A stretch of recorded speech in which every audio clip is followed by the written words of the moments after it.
పండుగ వాతావరణం నెలకొంది. పిఠాపురం నియోజకవర్గం బుల్లితెరకు చెందిన నటినటులు ఎంతోమంది జనసేన నాయకుడు పవన్ కళ్యాణ్ తరపున స్వచ్ఛందంగా తరలివచ్చి తమ నాయకుడు తరపున అభిమానంతో పిఠాపురం జన సమూహం మధ్య తమ ప్రచారాన్ని నిర్వహించడం ఎంతో విశేషం. కాబట్టి ఖచ్చితంగా మనం ఓటేసి హైయెస్ట్ మెజారిటీతో గెలిపించుకోవాలి. మనం ఈ ఒక్క అవకాశం ఇచ్చాము.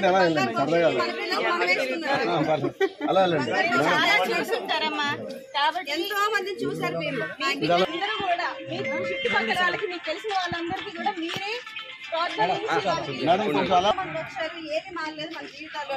కనీసం రేపు చదువులు మారుతాయి, మనం ఉండడానికి మంచి రోడ్లు వస్తాయి, మనం లగ్జరీగా బతకపోయినా కంఫర్టబుల్ గా బతుకుతాం మన పిల్లలు మనం కదమ్మా. మీరు చూసారు ఎంతో మంది పెద్దవాళ్ళు.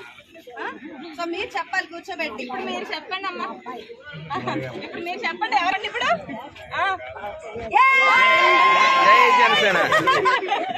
అద్దమ్మా.